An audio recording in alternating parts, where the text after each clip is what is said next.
French വിപ്ലവം രാഷ്ട്രീയ സ്വേച്ഛാധിപത്യത്തിന് എതിരെ സാമൂഹിക സമത്വത്തിന് വേണ്ടിയുള്ള ഒരു പോരാട്ടമായിരുന്നു 1789 ഫ്രഞ്ച് വിപ്ലവം. ഫ്രഞ്ച് വിപ്ലവം നടന്നത് 1789 സ്വാതന്ത്ര്യം, സമത്വം, സാഹോദര്യം എന്നിവയായിരുന്നു ഈ വിപ്ലവത്തിന്റെ മുദ്രാവാക്യങ്ങൾ. സ്വാതന്ത്ര്യം, സമത്വം, സാഹോദര്യം എന്നിവ. ഫ്രാൻസ് ഭരിച്ചിരുന്നത് ബൂർബൻ രാജാക്കന്മാരുടെ സ്വേച്ഛാധിപത്യ നടപടികൾ സാമൂഹിക അസമത്വങ്ങളും ഈ വിപ്ലവത്തിന് കാരണമായി. ജനങ്ങളുടെ അഭിപ്രായത്തിന് ഇവർ ഒരു വിലയും കൽപ്പിച്ചില്ല. ലൂയി 14 കാലത്തോടെയാണ് ഫ്രാൻസിൽ അനിയന്ത്രിതമായ രാജവാഴ്ച ഉച്ചസ്ഥായിലെത്തിയത്. അന്നത്തെ ഫ്രഞ്ച് ജനതയെ മൂന്നായി തിരിച്ചിരുന്നു. ഒന്നാമത്തെ എസ്റ്റേറ്റിൽ പുരോഹിതന്മാരും വൈദികരുമായിരുന്നു. രണ്ടാമത്തേതിൽ പ്രഭുക്കന്മാരും ഭൂ ഉടമകളും. ഇവർക്ക് നികുതികൾ ഒന്നും അടയ്ക്കേണ്ടതില്ലായിരുന്നു. എന്നാൽ മൂന്നാമത്തെ എസ്റ്റേറ്റിൽ പട്ടിണി പാവങ്ങളും കർഷകരുമായിരുന്നു. രാജ്യത്തിന് ആവശ്യമായ നികുതി ഭാരം മുഴുവനും ഇവരുടെ മേലാണ് ചുമത്തിയിരുന്നത്. ഞാനാണ് രാഷ്ട്രം എന്നാണ് ലൂയി 14 കുപ്രസിദ്ധമായ വചനം.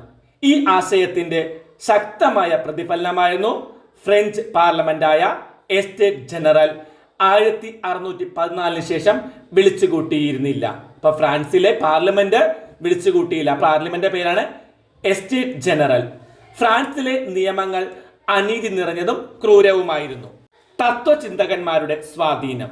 വോൾട്ടയർ ശക്തവും ജനക്ഷേമപരവുമായ സ്വേച്ഛാധിപത്യത്തിന് വേണ്ടി വാദിച്ചു. ശക്തവും ജനക്ഷേമപരമായ ഒരു ഭരണത്തിന് വേണ്ടിയാണ് വോൾട്ടയർ വാദിച്ചത്.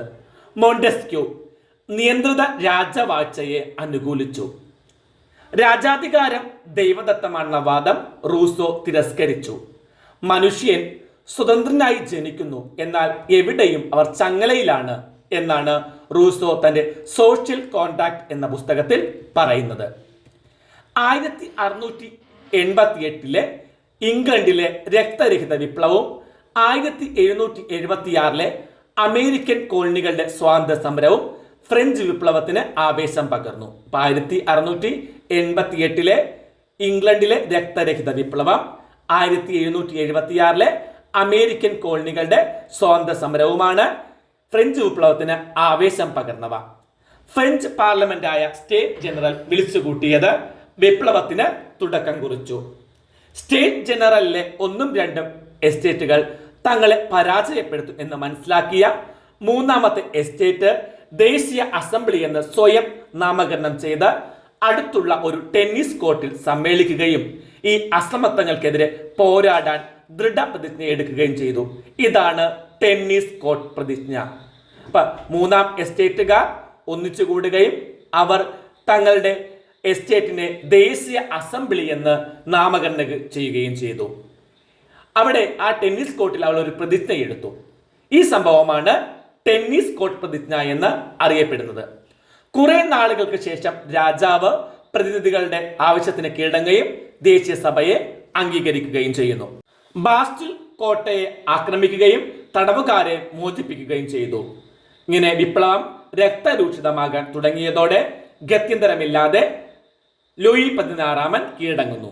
ദേശീയ അസംബ്ലി നിരവധി പരിഷ്കാരങ്ങൾക്ക് തുടക്കം കുറിച്ചു. ഇവയിൽ ഏറ്റവും പ്രധാനപ്പെട്ട ഒന്നായിരുന്നു മനുഷ്യാവകാശ പ്രഖ്യാപനം. ഇപ്പൊ ഫ്രഞ്ച് വിപ്ലവത്തിലെ പ്രധാനപ്പെട്ട ഫലങ്ങളിൽ ഒന്നാണ് മനുഷ്യാവകാശ പ്രഖ്യാപനം. സ്വാതന്ത്ര്യം, സമത്വം, സാഹോദര്യം തുടങ്ങിയ ആശയങ്ങൾക്ക് ഫ്രഞ്ച് വിപ്ലവം തുടക്കം കുറിച്ചു. ദേശീയതയുടെ വളർച്ചയ്ക്ക് കാരണമായി. ആധുനിക ജനാധിപത്യ ഭരണത്തിന് അടിത്തറയിട്ടത് ഫ്രഞ്ച് വിപ്ലവമായിരുന്നു. നെപ്പോളിയൻ ബൊണാപ്പാർട്ട് ഫ്രാൻസിൽ അധികാരത്തിൽ വന്നു. രാജാധികാരം ദൈവദത്തമാണെന്ന സിദ്ധാന്തത്തിന് അന്ത്യം കുറിച്ചു. നെപ്പോളിയൻ ഒരു കേന്ദ്രീകൃത ഭരണവ്യവസ്ഥ ഏർപ്പെടുത്തി. രാജ്യത്തെ ജില്ലകളായി വിഭജിച്ചു. കൃഷിക്ക് പ്രോത്സാഹനം നൽകി. ബാങ്ക് ഓഫ് ഫ്രാൻസ് സ്ഥാപിച്ചു. നിയമസംഹിത നടപ്പിലാക്കി. വിദ്യാഭ്യാസം രാഷ്ട്രത്തിന്റെ നിയന്ത്രണത്തിലാകുകയും ഒരു പൊതുവിദ്യാഭ്യാസ സമ്പ്രദായം നടപ്പിലാക്കുകയും ചെയ്തു. ഗവൺമെന്റിന്റെ നിയന്ത്രണത്തിൽ ഒരു സർവകലാശാല സ്ഥാപിച്ചു. പാരീസ് നഗരം മൂടിപിടിപ്പിക്കുകയും പൊതുമരാമത്ത് പണികൾ വികസിപ്പിക്കുകയും ചെയ്തു. ദേശീയ ബോധം, സ്വാതന്ത്ര്യബോധം തുടങ്ങിയ ആശയങ്ങൾ യൂറോപ്പിൽ ആകമാനം പ്രചരിപ്പിച്ചത് ഇദ്ദേഹമായിരുന്നു.